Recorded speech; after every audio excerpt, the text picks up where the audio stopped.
Hello दोस्तों, welcome to अब जीतेंगे। आज मैं आपको बताने वाली हूँ फरवरी महीने की एक बहुत ही ट्रेंडिंग वैकेंसी के बारे में। जी हाँ, मैं बात कर रही हूँ आपसे DSSB MTS के बारे में। इसमें एक बहुत ही नई वैकेंसी यहाँ पर निकलने वाली है। परसों से इसमें फॉर्म भरने शुरू हो जाएंगे, यानी कि 8 फरवरी 2024 से इसमें फॉर्म भरने शुरू हो जाएंगे।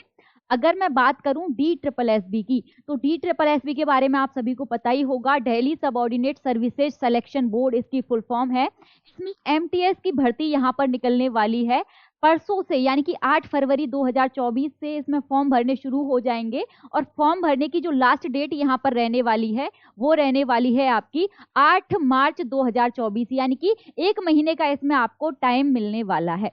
अगर बात करूं मैं टोटल नंबर ऑफ वैकेंसीज की, तो यहाँ पर टोटल नंबर ऑफ वैकेंसीज आपको मिलने वाली हैं 567, यानी कि 567 यहाँ पर टोटल नंबर ऑफ वैकेंसीज आपको मिलने वाली हैं।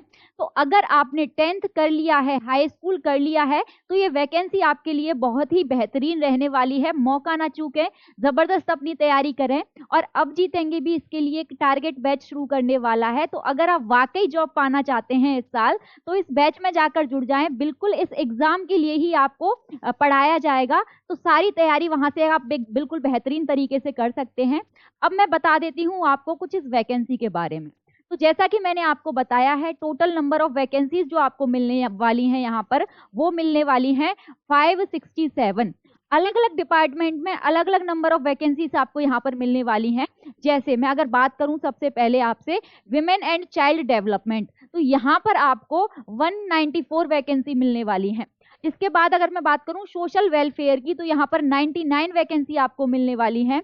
अगर बात करूं ट्रेनिंग एंड टेक्निकल एजुकेशन की, तो यहाँ पर जो नंबर ऑफ वैकेंसीज आपको मिलने वाली हैं वो 86 मिलने वाली हैं। प्रिंसिपल अकाउंट्स ऑफिस की अगर मैं बात करूं, तो यहाँ पर जो नंबर ऑफ वैकेंसीज आपको मिलने वाली हैं वो मिलने वाली हैं आपको 64। इसके अलावा अगर मैं बात करूं लेजिस्लेटिव असेंबली, तो इसमें आपको जो वैकेंसी मिलने वाली है वो 32 वैकेंसी मिलने वाली है।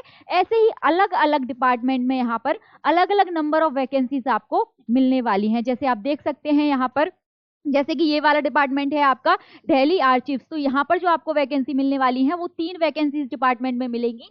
यानी कि अगर मैं कुल मिला के बात करूं, तो टोटल नंबर ऑफ वैकेंसीज यहाँ पर 567 रहने वाली है। ये तो बात हो गई वैकेंसीज की। अब बात कर लेते हैं कि इसमें एलिजिबिलिटी क्राइटेरिया क्या क्या है, एजुकेशनल क्वालिफिकेशन यहाँ पर क्या मांगी है। तो अगर आपने हाई स्कूल कर लिया है, अगर आपने 10th कर लिया है, तो आप इस जॉब के लिए बिल्कुल एलिजिबल हैं। इसमें जो एलिजिबिलिटी मांगी गई है आपसे वो हाई स्कूल मांगी गई है। तो मौका बहुत अच्छा है आपके पास, ये मौका अपने हाथ से ना जाने दें। अच्छा, अगर मैं बात करूं आपसे एज लिमिट की, तो एज लिमिट ज्यादातर डिपार्टमेंट में जो मांगी है यहाँ पर वो मांगी है 18 से 27, यानी कि मिनिमम 18 एज होनी चाहिए और मैक्सिमम 27 एज होनी चाहिए।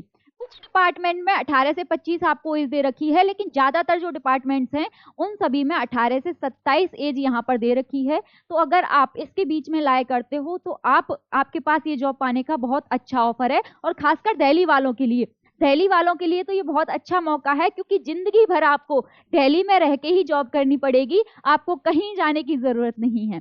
जैसे कि मैं अलग अलग डिपार्टमेंट में आपको दिखा देती हूँ। जैसे ये वाला डिपार्टमेंट है आपका विमेन एंड चाइल्ड डेवलपमेंट, यहाँ पर जो आपकी एज लिमिट है वो 18 से 27 है। इसके बाद अगर मैं बात करूं यहाँ से डिपार्टमेंट ऑफ सोशल वेलफेयर, तो यहाँ पर भी 18 से 27 है आपकी एज लिमिट। इसके बाद अगर मैं बात करूं department of training and technical education, तो यहाँ पर भी 18 से 27 आपको देखने को मिलेगी। इसके अलावा प्रिंसिपल अकाउंट्स ऑफिस की मैं बात करूं, तो यहाँ पर भी 18 से 27 है। एक तो डिपार्टमेंट है बस जिसमें 18 से 25 दे रखी है आपको। जैसे कि अगर आप बात करेंगे लेजिस्लेटिव असेंबली की, तो यहाँ पर भी 18 से 27 आपको दे रखी है। इसके अलावा अगर मैं बात करूं आपसे ये वाला department Delhi subordinate services selection board, यहाँ पर जो एज लिमिट है वो आपकी 18 से 25 दे रखी है। इसके अलावा अगर बात करोगे directorate of economics and statics, तो यहाँ पर भी जो एज लिमिट है वो आपकी 18 से 27 है। इसके अलावा देखो एक ये वाला डिपार्टमेंट है आपका जिसका नाम है प्लानिंग डिपार्टमेंट, यहाँ पर जो एज लिमिट है वो आपकी 18 से 25 है। बाकी के सारे जितने भी डिपार्टमेंट है आपके, उन सभी में जो एज लिमिट आपकी रहने वाली है वो रहने वाली है 18 से 27। अगर मैं सैलरी की बात करूं, तो सैलरी सारे डिपार्टमेंट में यहाँ पर सेम ही रहने वाली है। 18,000 से 60,000 के बीच यहाँ पर आपकी सैलरी रहने वाली है। अच्छा, ये तो बात हो गई आपकी एज लिमिट की। इसके अलावा अगर मैं बात करूं आपसे फॉर्म फीस की मतलब इसमें फॉर्म फीस क्या रहने वाली है, तो फॉर्म फीस की अगर मैं बात करूं तो अगर आप दिल्ली से हैं, अगर आप दिल्ली से हैं तो यहाँ पर अगर आप विमेन हैं या फिर आप SC ST से बिलोंग करते हैं तो आपकी कोई भी फॉर्म फीस यहाँ पर नहीं है। और अगर आप दिल्ली से हैं, आप जनरल OBC या फिर आप EWS, जनरल OBC और EWS मैं यहाँ पर लिख देती हूँ, अगर आप जनरल OBC और EWS से बिलोंग करते हैं और आप कौन हैं, आप मेल हैं, तो यहाँ पर जो फॉर्म फीस रहने वाली है वो आपकी 100 रुपये रहने वाली है। अगर आप दिल्ली के अलावा और किसी राज्य से बिलोंग करते हैं तो वहां पर जितनी भी कैटेगरी हैं, चाहे वो आपकी SC हो, चाहे आपकी ST हो, चाहे जनरल OBC EWS हो, उन सभी कैटेगरी को जनरल में ही यहाँ पर माना जाएगा और 100 रुपये वहां पर फॉर्म फीस लगने वाली है। ये तो बात हो गई फॉर्म फीस की। अच्छा, एक चीज और है, यहाँ पर सिर्फ और सिर्फ आपको रिटन एग्जाम देना है, ना तो यहाँ पर कोई फिजिकल है, ना ही यहाँ पर कोई CBT 2 एग्जाम आपको देना पड़ेगा। आपको यहाँ पर बस एक रिटन एग्जाम देना है और उसके बाद बस आपका डॉक्यूमेंट वेरिफिकेशन हो जाएगा और आपका सिलेक्शन हो जाएगा यहाँ पर। तो यहाँ पर बस एक ही एग्जाम है, तो इस एग्जाम की जी तोड़ मेहनत कर लीजिए।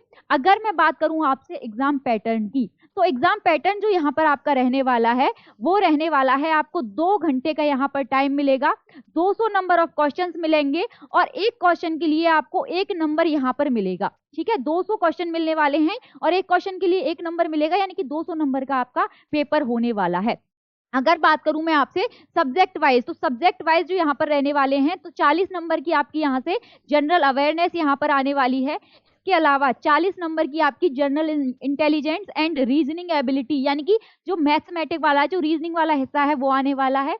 40 नंबर की आपकी मैथ्स आने वाली है यहाँ पर। इसके अलावा हिंदी लैंग्वेज आने वाली है 40 नंबर की और इंग्लिश लैंग्वेज आने वाली है आपकी 40 नंबर की। इसमें कॉम्प्रिहेंशन भी आपके आएंगे। तो ये कुछ मैंने आपको बताया, मतलब 40-40 नंबर के सारे सब्जेक्ट्स यहाँ पर आने वाले हैं। तो ये कुछ एग्जाम पैटर्न था। तो अभी भी मौका है आपके पास, मौका ये हाथ से मत जाने दीजिए। अब जीतेंगे एक बैच चलाने वाला है, तो अगर आप वाकई तैयारी करना चाहते हैं तो उस बैच में जुड़ जाइए। बिल्कुल आपको एग्जाम का जो प्रीवियस ईयर जो एग्जाम है उसी के बेस्ड आपको यहाँ पर सारी चीजें पढ़ाई जाएंगी।